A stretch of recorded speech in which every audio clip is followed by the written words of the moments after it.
Hey guys, we're going to read a book this morning about a scarecrow because we're going to do scarecrows this week.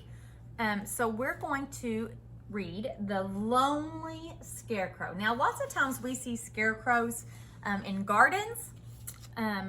Lots of times people put them there. They say they're scary and will keep the animals and the bugs and things, birds away from the food in the garden. But this scarecrow is lonely. So we're going to see if he can get unlonely by the end. All right. In the middle of a field, under a sky the color of cornflowers, stood a scarecrow. He had a scary face, but a kindly heart. More than anything, he wished that the animals and birds would be his friends.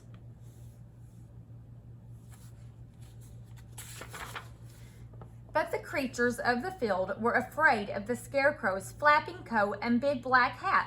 They were afraid of his beady eyes, his crooked nose, and his jagged middle mouth. Oh, sorry, guys. In the spring, the scarecrow watched the animals play at the edge of his field. He watched the birds as they made their nests. He watched the carefree tumblings of fox cubs and rabbits. He listened to the noisy ducklings by the old pond. And all the time, the animals watched the scary scarecrow, but they never came near.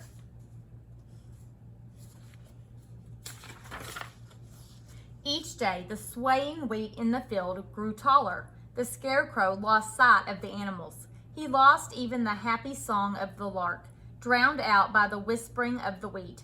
Marooned in his golden sea, the scarecrow lost hope of ever making friends.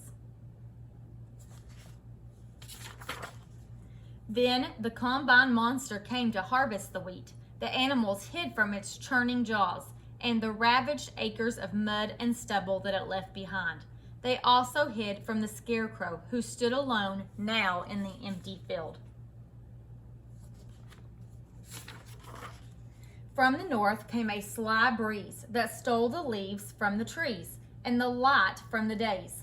The animals hurried home to their warm burrows and cozy nests, and the scarecrow felt even lonelier, for he knew that winter was coming.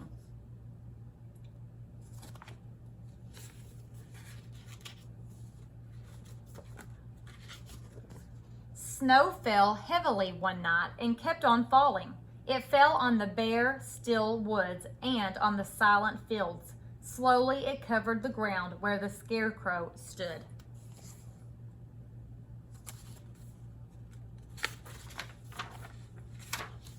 In the morning, the animals woke to a world that had changed. A thick blanket of snow covered the frozen earth. The scarecrow seemed to have vanished too.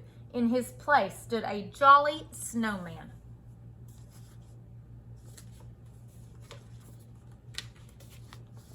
The creatures played happily in the field, rolling and tumbling in the snow around the scarecrow. And the scarecrow? Well, he was as cheerful and bright as the sunny winter day.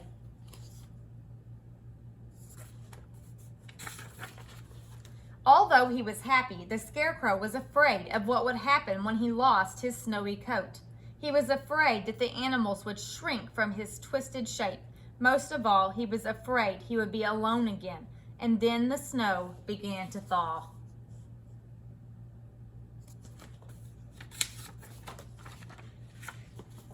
The snow slipped off the scarecrow's shoulders and dripped from the brim of his hat. When the last patches of snow fell from his face, the animals looked up in wonder. Could the friendly snowman be the same scary creature they had feared for so long? As the warmth of spring stirred the brown earth, the scarecrow felt a bird peck at his hat and a mouse nestle in the folds of his coat. And the scarecrow knew that he would never be lonely again.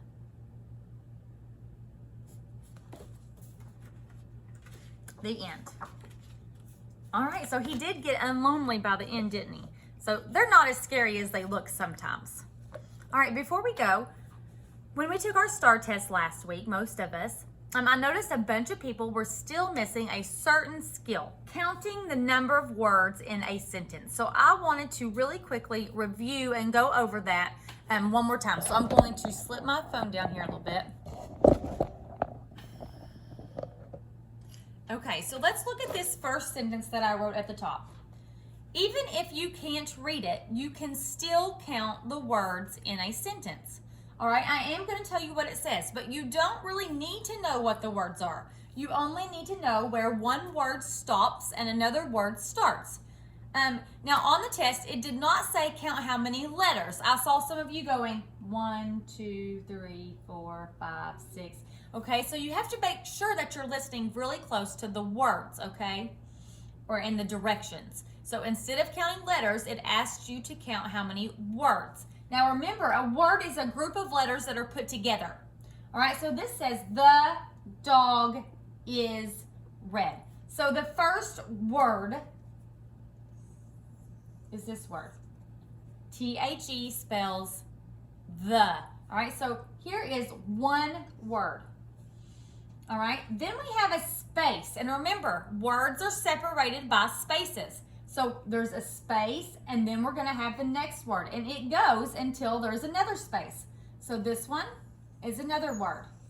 D-og. D-og. The dog. So here's number 2. All right, then we have another word. Is. So number 3. And then there's a space, and then there's 3 letters that are close together. So this would be the last word.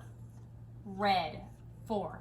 So there is 1, 2, 3, 4 words in this sentence, okay? Now, let's look at this one down here. She ran. How many words are in that sentence? Well, these 3 letters are really close together, so that's going to make one word.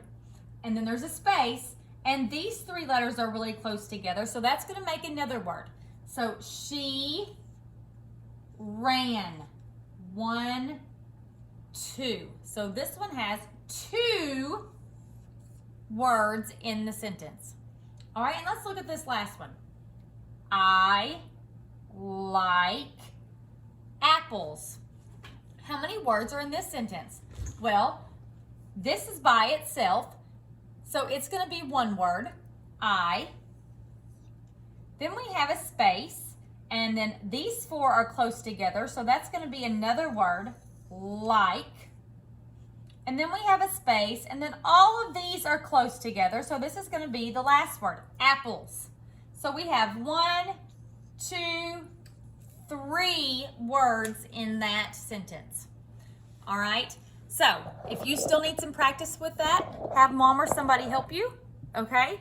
And we will practice some more when we get back to school, hopefully soon. All right, see you guys.